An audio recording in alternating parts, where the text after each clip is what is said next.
Bonjour à toutes et à tous, merci de nous avoir rejoints sur Télé Djibouti. Il est 15 heures, l'heure de votre information. Au sommaire du journal. Ce matin, le ministère de l'Intérieur a ouvert officiellement le dépôt des candidatures pour l'élection présidentielle du 10 avril 2026. Les candidats issus des différents partis viennent entamer la course.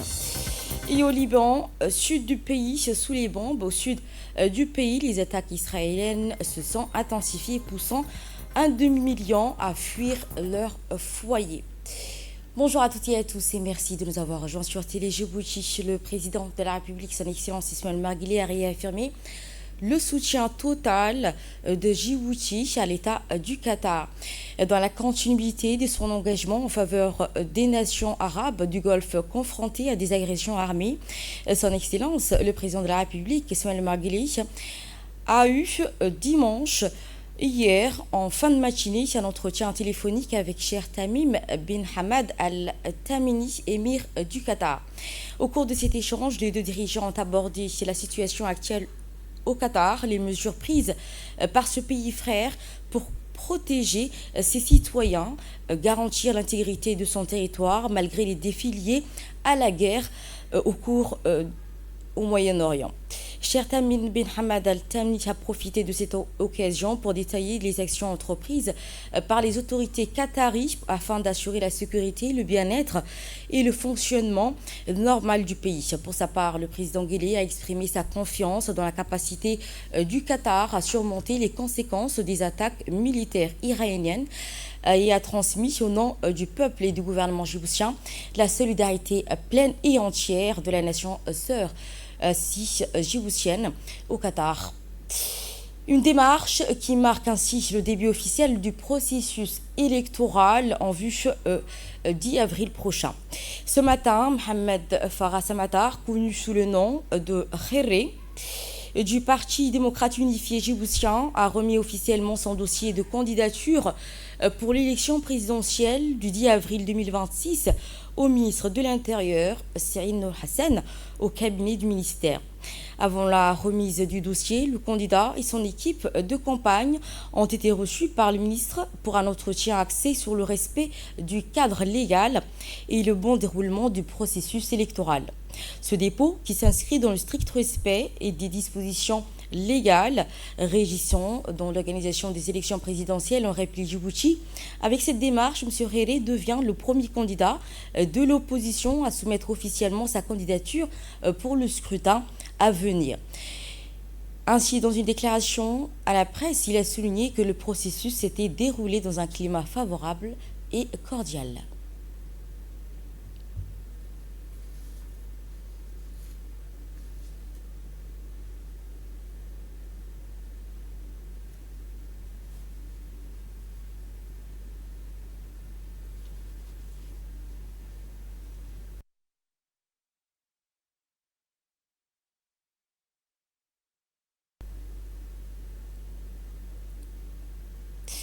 Et dans une déclaration à cette occasion, Mohamed Farah Samatar a déclaré que le dépôt de sa candidature s'était déroulé dans un climat favorable et chaleureux.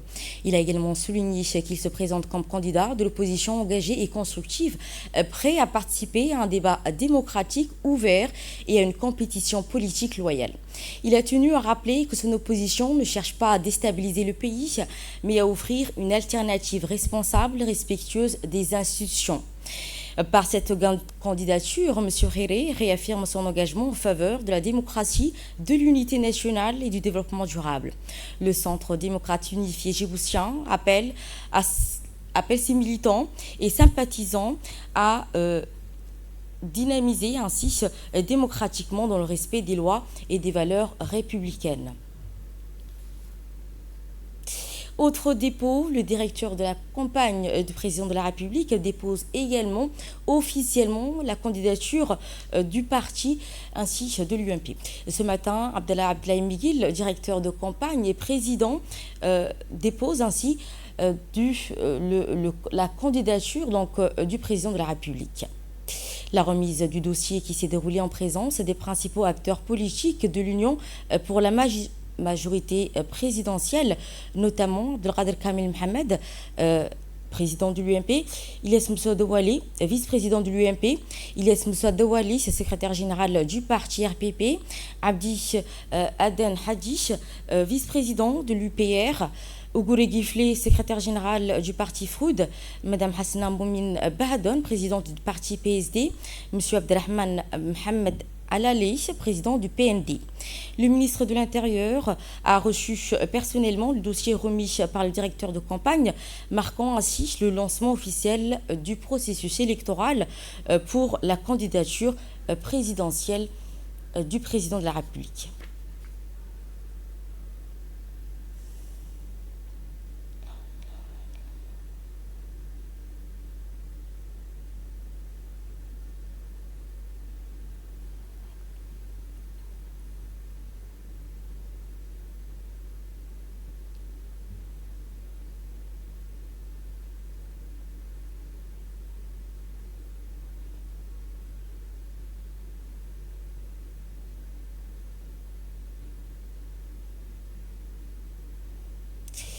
La remise du dossier qui s'est déroulée dans un strict respect des dispositions légales encadrant ainsi l'organisation des élections présidentielles. Écoutons le président de la campagne. Nous avons remis aujourd'hui officiellement la candidature de Son Excellence, Monsieur le Président de la République, pour les prochaines élections présidentielles qui se tiendront le 10 avril prochain, Inch'Allah. L'ensemble des partis composant l'UMP a été représenté aujourd'hui à cette cérémonie présidée par Son Excellence, Monsieur le Premier ministre, en tant que président de l'UMP. Donc, nous avons remis la candidature au complet à Son Excellence, Monsieur le ministre de l'Intérieur, et celui-ci m'a remis officiellement le récépissé, en attendant que le récépissé définitif nous soit remis après validation par le Conseil constitutionnel. Aujourd'hui, ceci démontre à ce que notre candidat, Son Excellence M.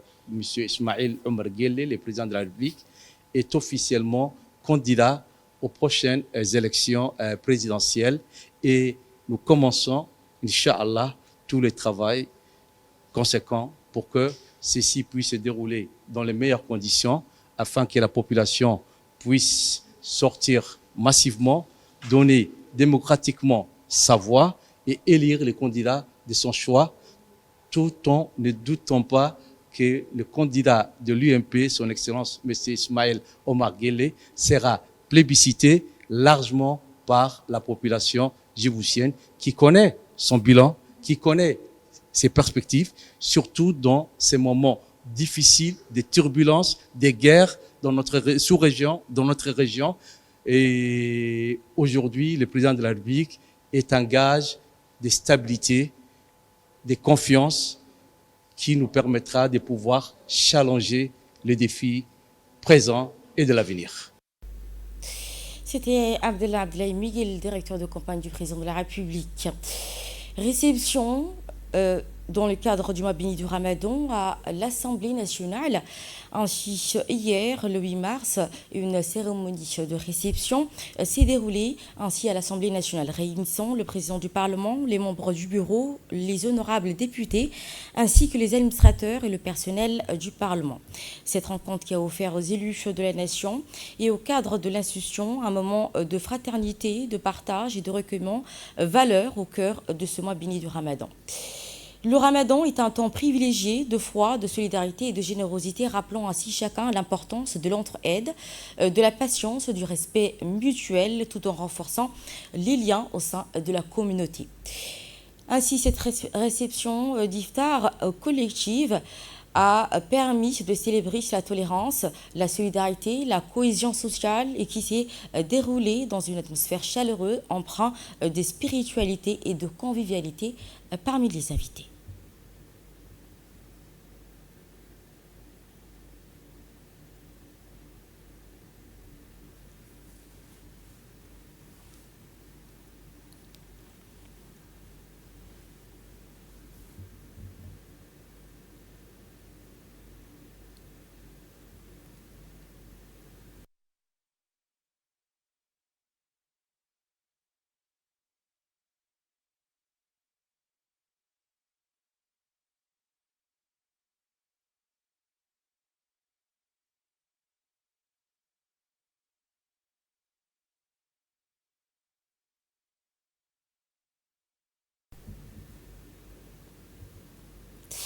Ainsi, nous allons parler à cette fois-ci de l'IGAD qui a organisé un atelier régional sur l'harmonisation des données migratoires. Du 9 au 13 mars 2026, la ville d'Arta a accueilli un atelier technique organisé par l'autorité intergouvernementale pour le développement, l'IGAD, consacrant ainsi à l'examen et à la finalisation des lignes directives régionales pour l'harmonisation des données sur la migration et les déplacements. Placé sous le thème vers l'harmonisation et l'amélioration de la production de l'utilisation des données sur la migration, ainsi dans la région, cette rencontre réunissant ainsi des représentants des États membres de l'IGAD, des experts techniques, des partenaires internationaux dans l'OIM, l'OIT, le HCR, ainsi que le GIZ, l'Union africaine, pour les représentants d'autres communautés économiques régionales comme le CAEF et le CDOA. Ainsi, dans une région caractérisée par une dynamique migratoire complexe, incluant la mobilité de la main-d'œuvre, l'immigration transfrontalière, les déplacements forcés et les flux mixtes. La disponibilité des données fiables, harmonisées est essentielle pour élaborer la politique efficace. Lors de cette cérémonie d'ouverture, le sous-préfet a souhaité la bienvenue aux participants. Nos frontières sont les théâtres des dynamiques d'une complexité rare. Pourtant, une question fondamentale demeure. Pouvons-nous piloter ce que nous mesurons pas avec précision? Aujourd'hui, nous devons être lucides. Malgré nos efforts respectifs, nos politiques publiques se heurtent encore à un obstacle de taille, la disparité de nos données statistiques. Lorsque les définitions divergent d'un État à l'autre, lorsque nos méthodologies de collecte ne se parlent pas, c'est notre capacité de réponse collective qui s'en trouve affaiblie. Une donnée isolée est une opportunité manquée. Une donnée harmonisée est un levier de développement. Pour cela, c'est l'objet de cet atelier de révision dans lequel tous les experts sont réunis ici pour discuter, examiner l'harmonisation à travers les lignes directrices. Et ainsi, prenons la parole à l'ouverture de l'atelier au nom du secrétaire exécutif de l'IGAD. L'ambassadeur Moussa Ali Megueg a souligné l'importance de l'harmonisation des données migratoires pour renforcer la coordination des politiques régionales. Including labor mobility, cross-border migration, forced displacement and mixed. Il a ainsi indiqué que des données précises, comparables et harmonisées sur la migration et les déplacements constituent une base essentielle. L'ambassadeur a également rappelé que les dynamiques migratoires dans la région de l'IGAD. Il a toutefois noté que les différences persistantes dans les définitions, les méthodologies et les systèmes de reportage limitent encore la comparabilité des données et l'analyse régionale. Selon lui, l'élaboration des lignes directrices régionales pour l'harmonisation des données migratoires constitue une étape majeure vers la mise en place d'un cadre commun pour le collecte, l'analyse et la diffusion des données au sein des États membres de l'IGAD. Régional à présent, dans le deuxième jour consécutif des compétitions de la 26e édition du concours régional des mémorisations du Saint-Coran. Prix du chef de l'État se poursuit au Palais du Peuple.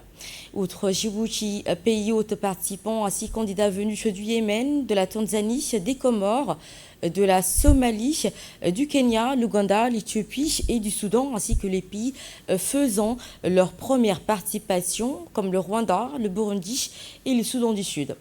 Ce deuxième jour qui a été consacré à la catégorie de la mémorisation de 20 parties ou jus du Saint-Coran, tandis que les épreuves pour les catégories 10 parties se dérouleront demain. Le ministre des Affaires musulmanes du Biawar, Foumoumine Hassan Baris, a présidé cette cérémonie de lancement officiel de cette compétition organisée chaque année durant le mois béni du Ramadan sous le patronage de son Excellence le chef de l'État. Cette compétition constitue une plateforme régionale majeure pour les jeunes mémorisateurs ainsi du Saint-Coran.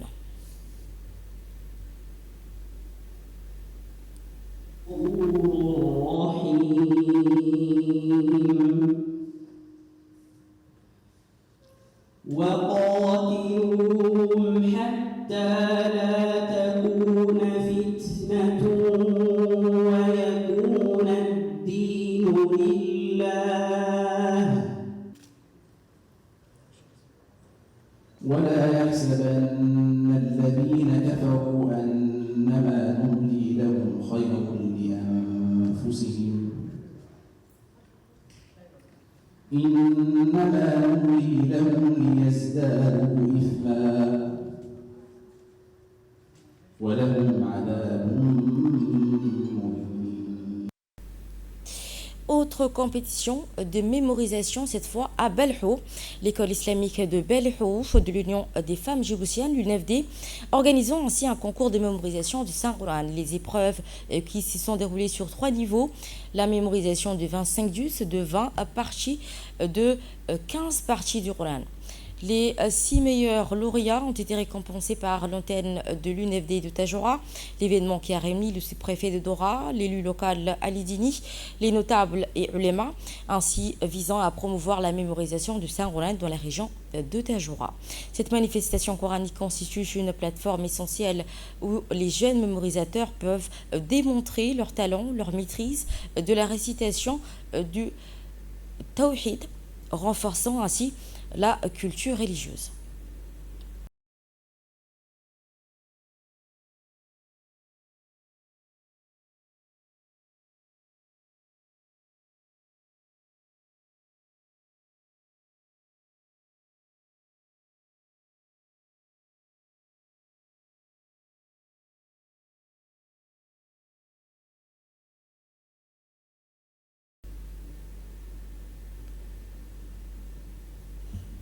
Tadjoura, où la mer nourrit aussi les traditions culinaires du Ramadan.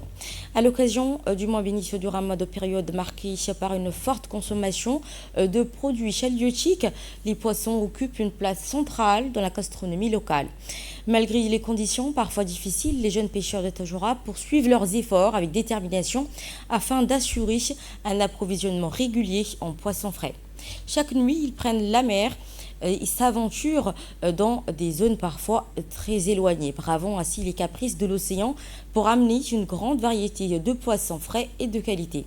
Grâce à leur engagement et à leurs moyens souvent modestes, ces pêcheurs jouent un rôle essentiel dans l'économie locale, de la vie quotidienne des habitants, particulièrement durant ce mois béni du Ramadan. Saluons ainsi leurs efforts.